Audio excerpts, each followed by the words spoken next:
Sonic producers say the films are going to become Avengers-level events with big, exciting stories that have a lot of different characters.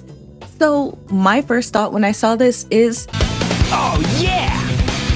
This is happening! Sonic's my favorite thing in the whole world. But this to me means two things. One, we're getting more Sonic. We're not just gonna end at the third movie. We are probably gonna have more shows. And two, these movies are going to be produced very well. They're going to be epic. They're going to be visually appealing. That's awesome. But for some reason, this was not well received online. A lot of people said things like, we're already tired of it. Even Marvel can't capture that lightning in a bottle again. I think keeping it smaller and more focused might be a better strategy for Sonic. Not everything needs to follow the MCU Avengers blueprint. There are some people super excited, like me, because Sonic's one of their favorite games or their favorite game. I'm someone who likes to look at both sides of things. When I see opinions that differ this drastically, I want to know why.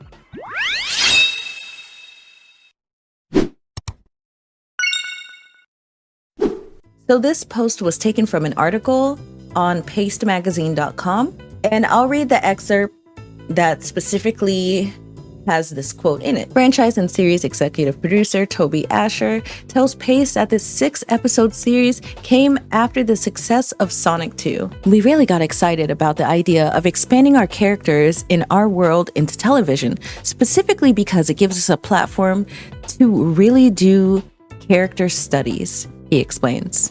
We knew that with Shadow coming into Sonic 3 and some of the bigger things that we want to do, the Sonic franchise on the movie side is going to be these Avengers-level events. They're going to be these big, exciting stories that have a lot of different characters.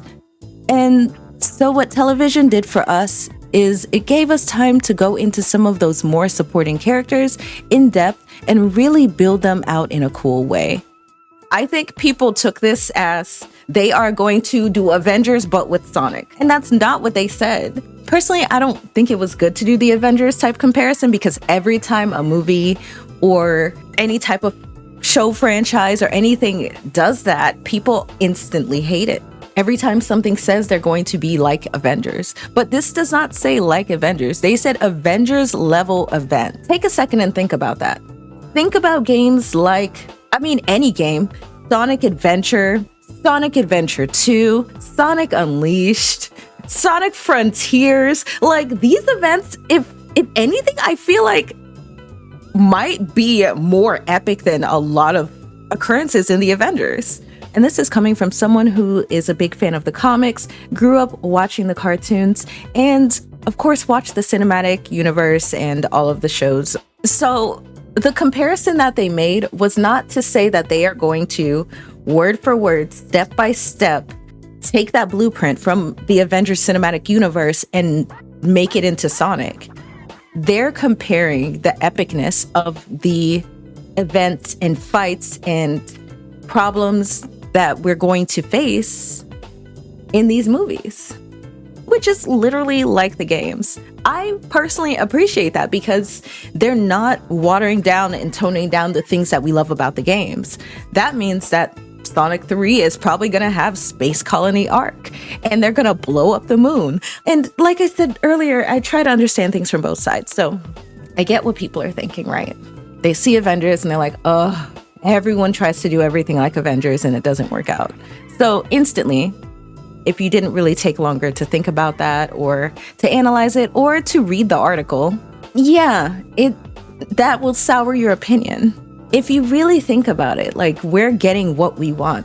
As Sonic fans, what do we like more than anything? Is it running fast? No. Is it boosting? No. Is it rail grinding? No. Yeah, we love all those things, but we like lore. We love lore. I have been a Sonic fan my entire life. And some of the things I used to do in the early internet days is go on forums and we would write our own fan fictions in Sonic lore. And I know you guys are like sus, but like that's what I did as a child. I wrote fan fiction in Sonic lore and drew Sonic comics with like extra lore about like Shadow or extra lore about like Sonic and his past. And They're giving us what we want. We're getting a whole show about Knuckles, which means they're going to connect the dots. A lot of people haven't connected with Knuckles lore. I don't know if they're going to do all that season 1. I don't know if they're going to just gently touch his past and the Echidna tribe. But there's events that happen in Sonic Adventure and happen in Sonic 3 and happen in Sonic Frontiers that are all directly connected, that if you're not someone who really goes out and studies this stuff, actually Chow Mix has a really good video about Knuckles lore and the Echidna tribe lore that connects everything. It's beautiful. I'll give you guys a link to that in the description. But if you haven't taken the time to do those things or look for lore put together, you may have missed the links to events that happened way back in the 90s and in Frontiers.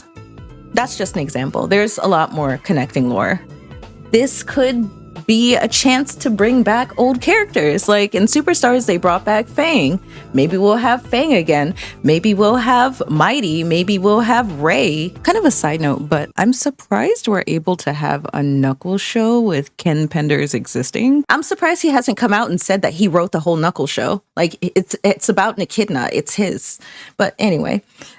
Yeah, like I think this is a good thing. This means we're gonna get more series about other characters. I would love a Rouge series or a Rouge movie about her being a spy and a treasure hunter. Like all that stuff that she said in other games, but we never really got to express. Like, I don't know, Rouge is my favorite character, so like I would love something like that. Or something about Cream the Rabbit and Vanilla and Cream's little adventures and Cheese and why Cheese is the most OP character in the Sonic universe. And like some of those things are explained or we get more depth of character in the IDW comics, as well as of course fan-made ventures, but that's not canon if it's fan-made, obviously. The possibilities are endless. The better this does, the more of this we're going to get. And we're going to get the Dark Gaia fights. And we're going to get the like Sonic Heroes Metal Sonic end fight. Like we're going to get these world-ending events that Sonic and the squad come up and epically defeat.